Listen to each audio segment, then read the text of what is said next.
Greetings, dear ones. I'm Kryon of Magnetic Service. I'm going to make a statement now that I have given many times.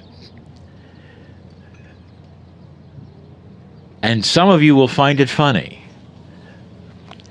But if you think about it, it's probably one of the most profound statements I could make about your relationship with the Creator. Here is the statement. If you were all dogs, then God would be a dog. And all the angels would go around smelling each other. Consensus reality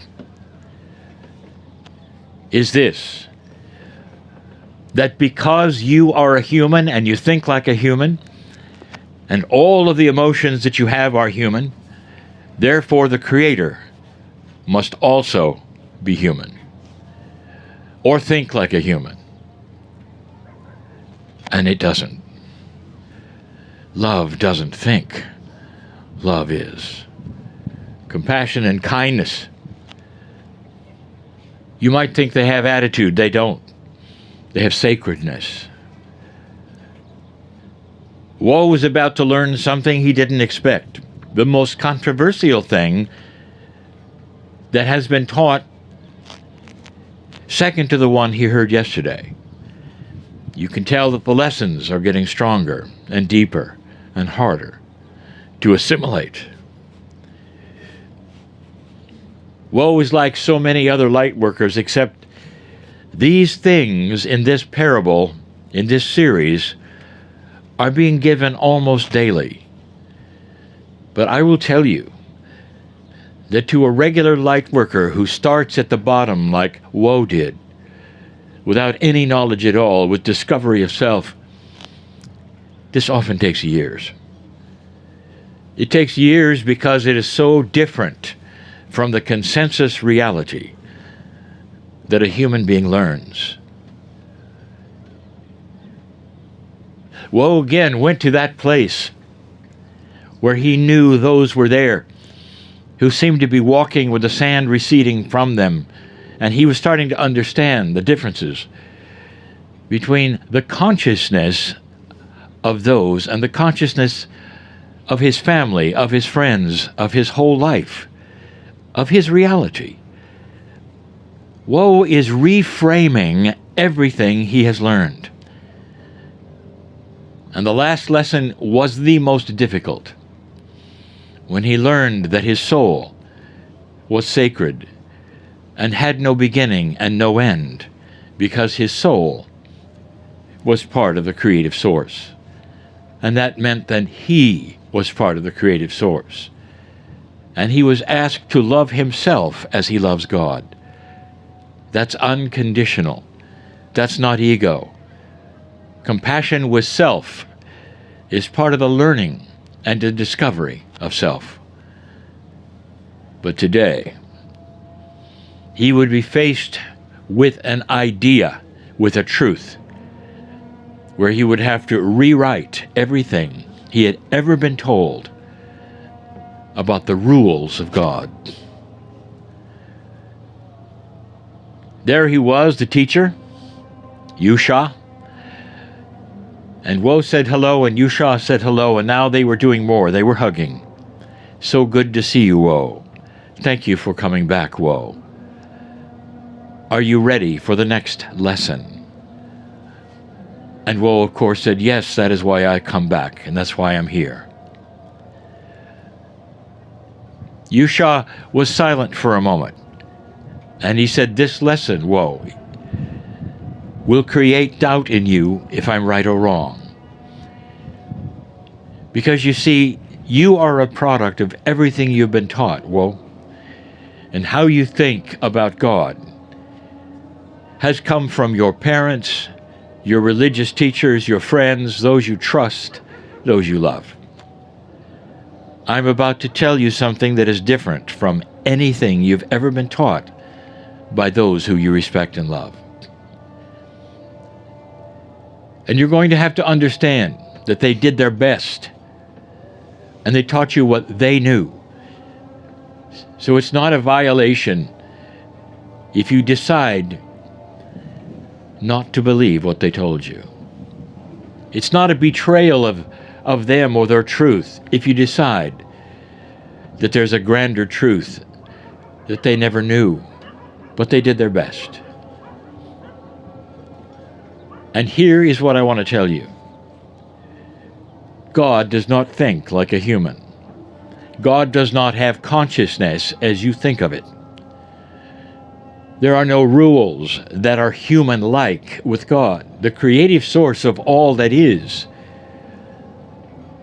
does not have a consciousness that reflects that which is on this planet. And what is on this planet is a human being with free choice that has been given the choice between light and dark so that the human being can choose. That does not reflect with God. Listen, woe, to this. There is no punishment. There is no weighing of good deeds when it comes to the creative source. God is love. God is not rules. The idea of punishment, good, bad, sin, torture, devil, all of those things in the afterlife come from humanity, not from God. And here's where you have to use spiritual logic, something that is never used. Every spiritual system on your planet, every single one, has a system in place when you die. And that system either has you come back to relearn things until you get it right, or worse, a system where you go and you're judged. And if you do not come up to that which is the judgment, you go to a horrible place where you are tortured every single day and burned alive on a regular basis. And that is what your scripture tells you. Does it make sense? The Adam and Eve story, where the humans are put on the planet and they're fresh and new and they're given rules. And right away they test it and violate the rule. And so you're given free choice and immediately judged on it. Does that make sense? What is free choice if you are immediately judged on it? Your children are fresh and they're new and they test you, don't they? Do they always obey you? No. Because they're fresh and they are testing the envelope, if you wish, of their parents' rules. It's common. Would you then take a child who has done something you told them not to and say, that's it, we're banishing you from the house, and if you're not good, we'll catch you and burn you alive? How is that for love? And if you wouldn't do that to your children, do you think God would do that to you? Whoa, God is love, not torture. I'll give you something else to think about, whoa. If you ask a priest, a pastor, or any of those in your land who you respect, how is it that God will take those and say, if you've heard of certain prophet, then you will be saved and you will go to that good place, but if you haven't heard of them, then you will go to the horrible place where you'll be tortured? And that means that millions who never got a chance to hear about the prophet will then be tortured. Even children, according to your scripture, will be then tortured and after death. Does that even make sense? And if you ask them, here's what they'll tell you. That's scripture, and we believe it, and God works in mysterious ways. Let me tell you something, whoa. God does not work in mysterious ways. God works with love and compassion and kindness. And if you choose evil on this planet, and there's plenty of it, it's generated by humans, not some entity with horns. And a human and groups of humans can generate evil and darkness. That's the free choice. And no matter how dark they are, when they go to the place after their life, they go to a majestic soul that's just like yours.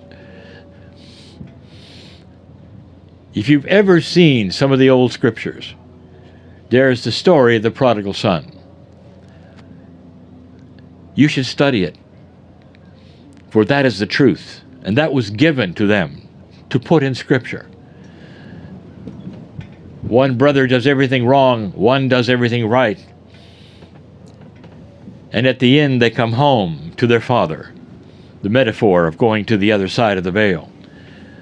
And they both get the same party. That's how it works. That's love. That's God.